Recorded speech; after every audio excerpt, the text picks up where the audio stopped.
Two candidates, two very different approaches. Hillary obviously spending the day in New York, setting up her headquarters at the Sheraton Times Square. Bernie Sanders, he's not even in the state. He's already in Pennsylvania looking ahead to that state's primary.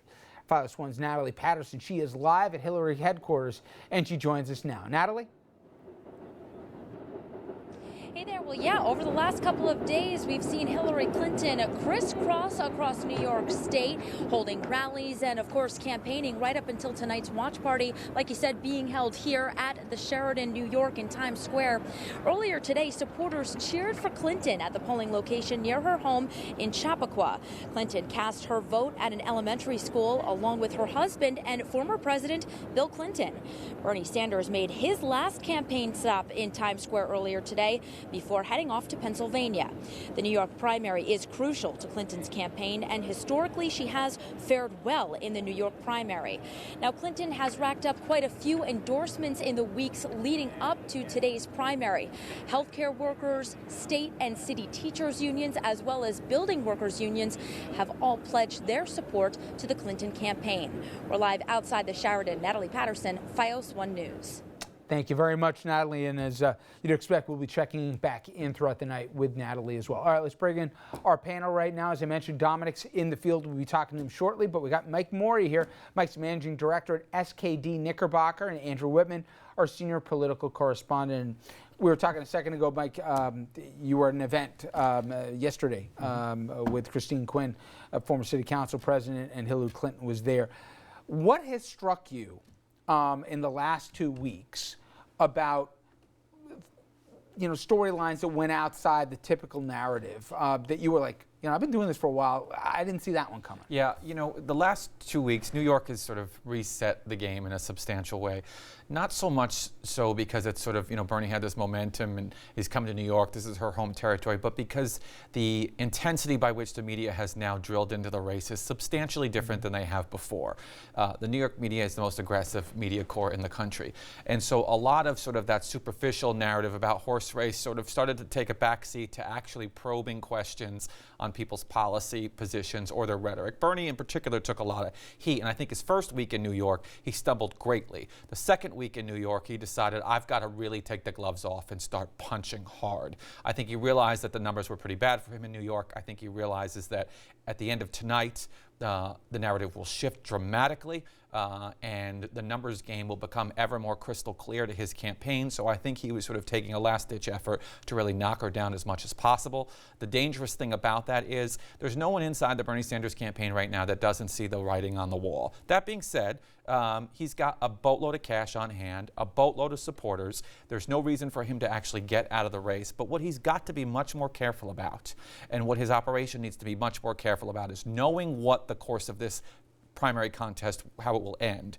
They've got to sort of step back from some of the really divisive rhetoric that's being thrown around. Accusing the Clinton campaign of outright corruption of campaign finance laws, that's a bit over the edge. It's one thing to question her strategy for raising dollars within the rules that exist, but to actually make a charge of corruption is a bit over the line. The qualifications question was a little bit over the line, and I think that what he's probably going to have to do tonight is he will likely lose tonight. In fact, I'm certain he will lose tonight.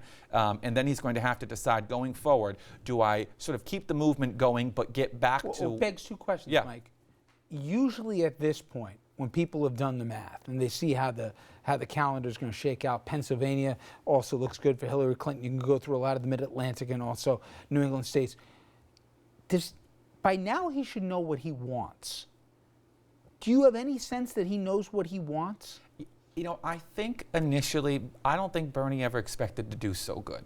I think Bernie came into this race and he was much more crystal clear about the fact that Hillary Clinton was qualified to be the president, that he would support Hillary Clinton early on in the race. As he gained some momentum, and as I think he surprised himself, he sort of said to himself, darn it, I could have actually probably taken a different approach and a different view from the beginning of the race. I didn't realize it. So I think now what he wants... It's also complicated, right, that he's 74. Right. And he proudly wears the socialist label here.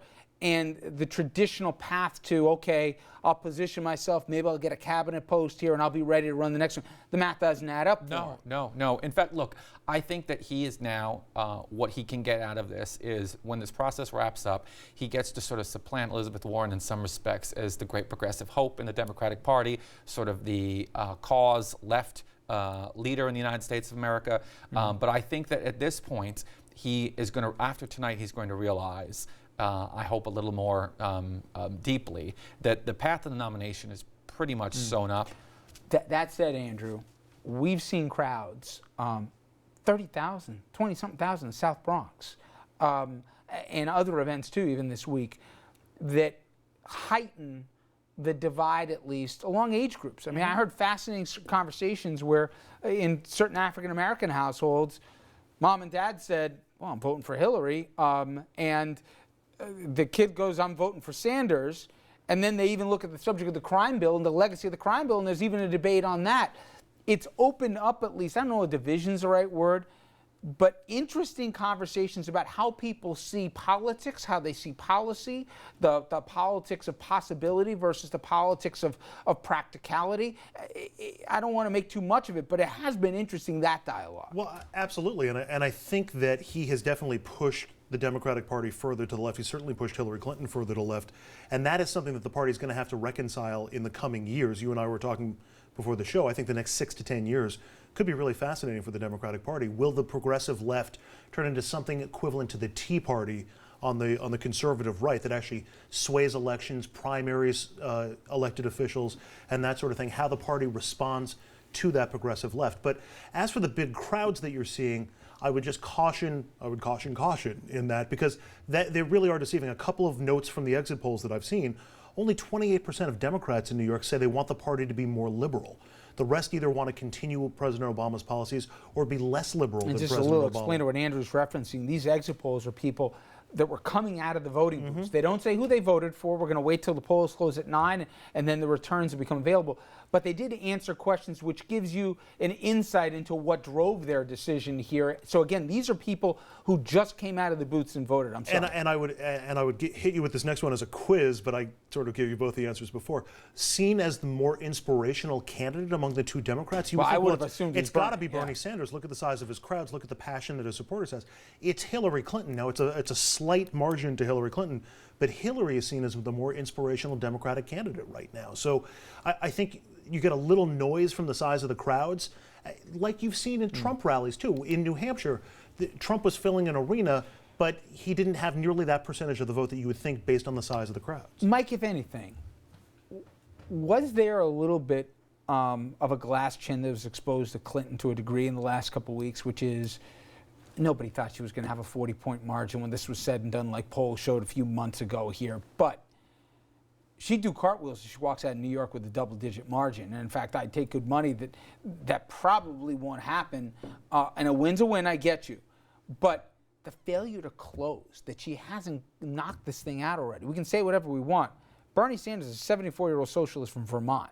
And whether he tapped into something that was there or not, or that she just hasn't made as compelling an argument, certainly to people under 40, what is the takeaway that folks in the Clinton camp, not just that, when are we going to lose this guy already, but this thing's going to make this thing more difficult in November? Sure. You know, New York has a history, at least in the course of the last 4 to 6 years in Democratic primary politics, of insurgent leftist candidates, folks who sort of are very far to the left, sort of Hillary Clinton's a progressive, so I hate to say the progressive side and not the progressive side, but the far left side. I mean, if you look at Andrew Cuomo's primary, I mean, no one expected Zephyr Teachout to do as well as he did. If you look at the New York City mayor's race, no one expected Bill de Blasio to get through without a runoff, and he did.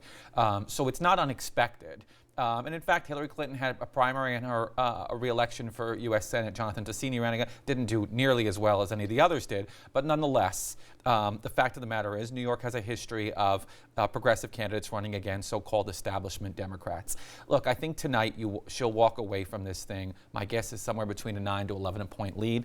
I think at the end of the day, Bernie sort of hurt himself quite a bit because in the course of the last couple of weeks, I mean, there have been more than 24 instances in which he himself from the podium said he was going to win New York, or his campaign team was out there saying they were going to win New York. This is the first time actually they've done a miserable job with expectations. So, I mean, he set the bar that he's supposed to win New York. She's going to win New York tonight, and I think it's going to settle the race a bit more. And I also think when given an opportunity to show, okay, if she's a kept candidate, the special interest, name one vote, which showed it, the fact that he couldn't answer that and a lot of other questions that the Daily News editorial meeting, I think for the first time took a little bit of the veneer That's the news off of the New York race, is that right there. Okay, coming up next, we pivot to the Republicans. Donald Trump predicting a big win tonight here. I don't think many folks will be surprised if he's right, but the question is, will the establishment start rallying around him? I think the answer might be yes. We're at Trump Tower with the very latest, including a major shakeup in the Donald's campaign.